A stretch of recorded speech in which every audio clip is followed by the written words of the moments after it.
morning, ladies and gentlemen. My name is Anthony Schollers, and welcome to my show, No Women in Heaven. And you can find a lot of our clothing in our book, No Women in Heaven, on our website, nowomeninheaven.com. Also there you can purchase coffee mugs, our hats, and t-shirts. And I have to get the bumper sticker on there. Okay, we have a show for you today, and you're saying, Anthony, what is the subject for today? The subject for today is the gates of death. Gates of death. Cedom and Amorah. I know a lot of you just love that. Sodom and Gomorrah. And it's not Sodom and Gomorrah, it's Cedom. C-E-D-O-M and A-M-O-R-A-H. So, and this is why you have to study for yourself. You have to take time out and read for yourself.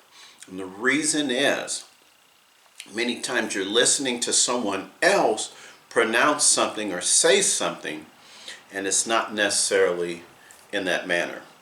Okay, gates of death, Cedom and Amorah. And this will be several shows, and I'm going to explain to you what caused Cedom and Amorah to be destroyed, or Sodom and Gomorrah, but what caused them to be destroyed. We were always taught that it was their sexual behavior, but that is not so, because they did not always practice this manner. There were other things that they did also. What caused and helped the destruction of Cedom and Amorrah was sex, theft, corruption, intentional starvation. And I believe there's one more that I'm going to add. Okay. And let's start with our first subject when it says sex. Jasher 18:11. Remember, I'm reading from the Sefer Bible. And some of the text in the Sefer Bible is referred to as the secret text. So you just don't want to be familiar with just the King James Bible. Go ahead and go out there and open up some other Bibles and read. And remember, it's still going to be referred to as a Christian Bible or Christianity. But read some of the other Bibles, because what we're interested in is not the short story of the subject, but more of a detailed story. So the secret texts are going to give you a more detailed story of different subjects. The same with who you referred to as Jesus, who in my Bible would be referred to as Yahusha. There were books written on Jesus when he was a baby and a child. Those books have been destroyed or hidden. Why? Because we don't want to give you this indication of this youth growing up and becoming a man. It kind of kills the idea that this is the Savior, you understand? So in order to push this narrative, this is why some of these books are either hidden or destroyed. But there are books that detailed the life of Jesus when he was a boy and a child. Okay, Jasher 18:11. In those days, all the people of Cedom and Amorah and the whole 5 cities were exceedingly wicked. Exceedingly wicked. You're just not wicked, you're exceedingly wicked. And sinful against Yahuwah, who you refer to as God, which is a title, but here we refer to him as Yahuwah. And they provoked Yahuwah with their abominations. And they strengthened in aging abominably and scornfully before Yahuwah. Now, you're thinking, strengthened in aging abominably. What does that mean? Well, and when you were young, oh, he was so wicked and evil. But as he got older, you would tend to humble yourself because you know you're getting close to death. You would tend to humble yourself. But no, not these individuals, and many in America are the same. The older they get, the more wicked they are.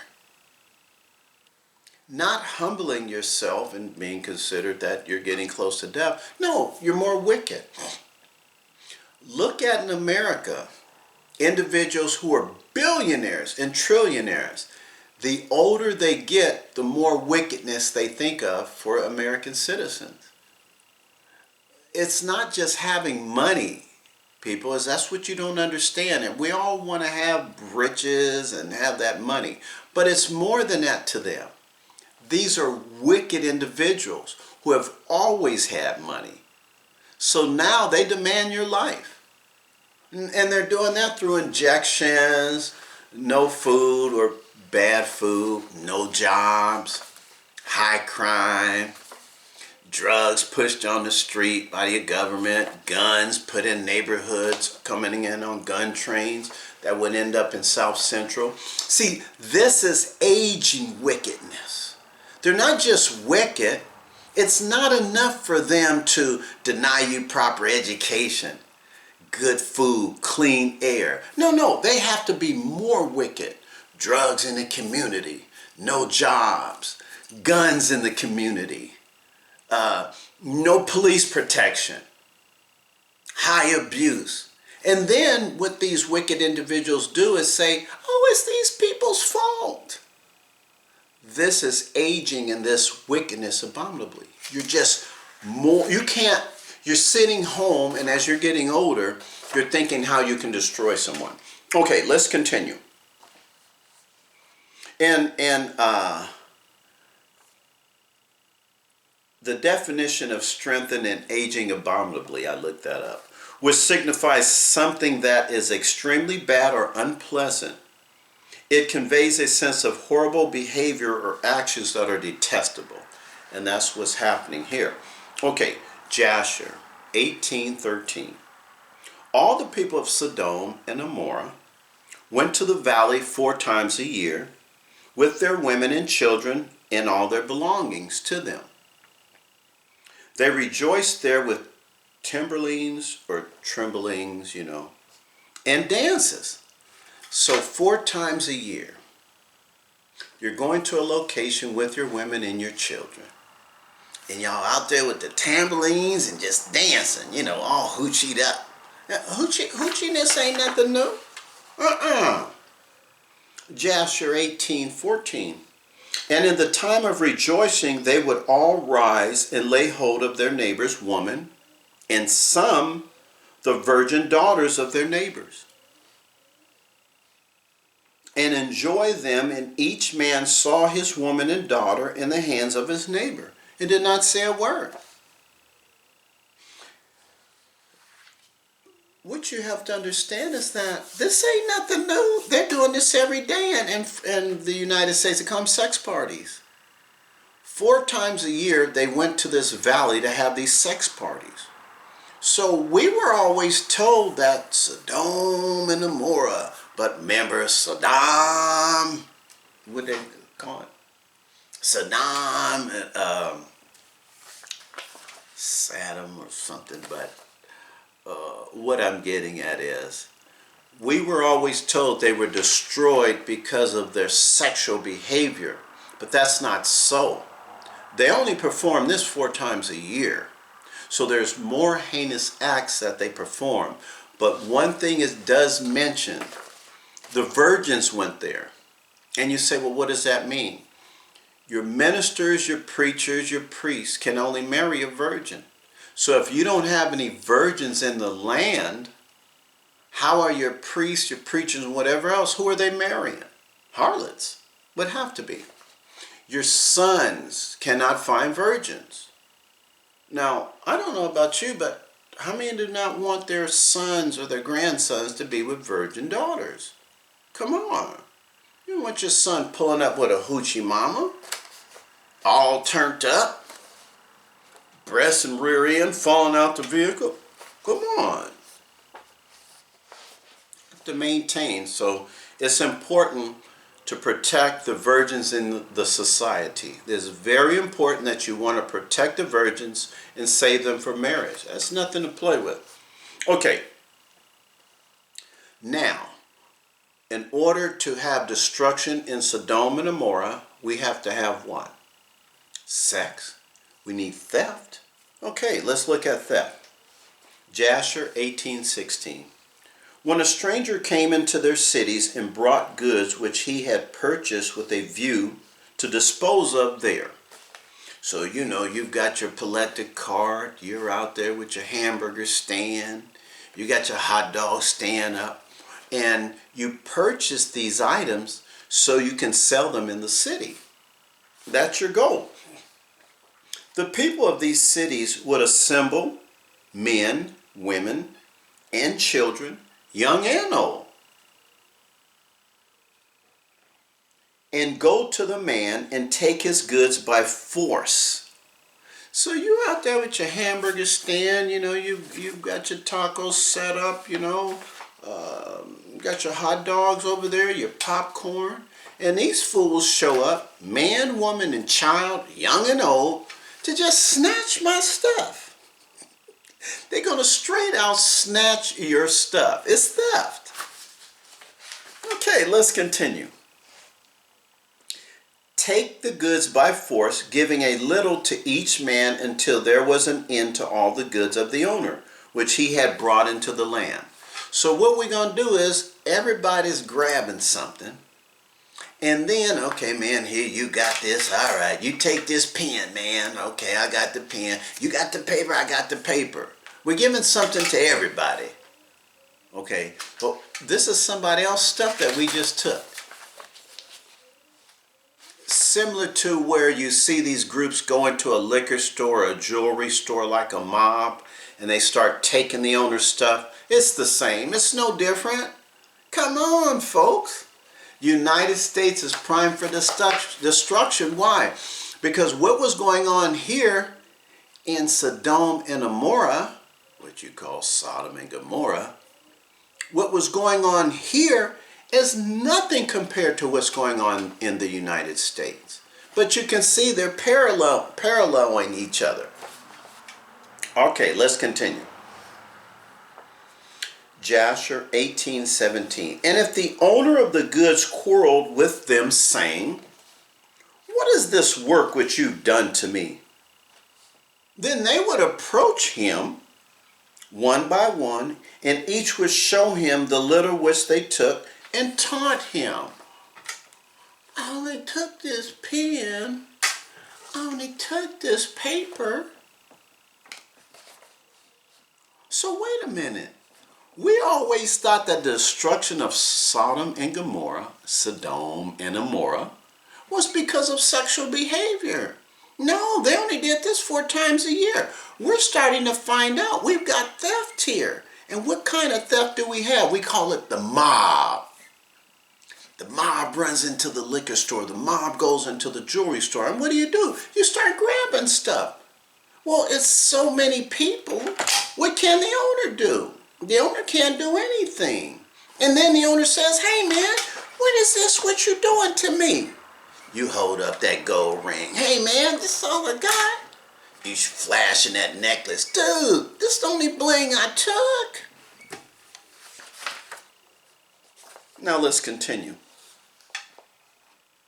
Taunt him, saying, I only took that little which you did give me. I only took this little old thing which you gave me. Hold on. First you rob the man. Then you taunt the man because he says, what is this you're doing? And then you turn around and says, I only took this which you gave me. And when he heard this from them all, he would arise and go from them in sorrow and bitterness of soul. When they would all arise and go after him and drive him out of the city with great noise. So what does the group do? Not only do they mob you, when you come up on them, they run you out of the city. Remember, you're not from there. He's not from here. This is how they treat visitors. Okay, let's continue. Now, we have corruption. So we have sex in the city. We've got theft, but we need corruption. In order for someone to be put to death, an innocent person to be put to death, you have to have innocent people become involved with the corrupt court. If you notice, when it comes to judge a criminal, they don't take former criminals to judge a criminal. They take innocent people to judge a criminal. And if the innocent people do not participate, they then will classify him as a criminal. This is how wickedness works. Well, if you don't want to judge this criminal, we're going to make you a criminal. And they call that jury duty. But that's how this wickedness is able to continue, because it takes the innocent and get the innocent involved with the corruption. But this is different here. This is all different wickedness. Jasher 18:28. The man saddled his ass, which is a donkey, to go, and he asked Hadid to give him the cord and mantle to tie it upon the ass. Okay. You say, well, what is this? Man rides into the city, and he's got this nice rope, which is beautiful, it's colorful, and he has it tied around his donkey. It's getting late, and he needs somewhere to stay. No one won't offer him a place to stay. So this guy, Hadad, Hedad, shows up and offers him, you can stay at my house, man. So the man decides to stay at his house. And you're saying, well, who is this Hadad? This Hadid? Who is this guy? Well, from here it says, Hadad, at the time, there was in Cedom a wicked and mischievous man, one skillful to do evil, and his name was Hadad. Which means the fool was wicked, he was mischievous, skillful and evil. His name was Hadad. Let's continue. Jasher 18:29. And Hadad said to him, what say you? So in other words, you said to Hadad, you go to his house and you stay several days. Hadad takes the rope off the ass and puts it up. Says, man, I'm going to put this up for you because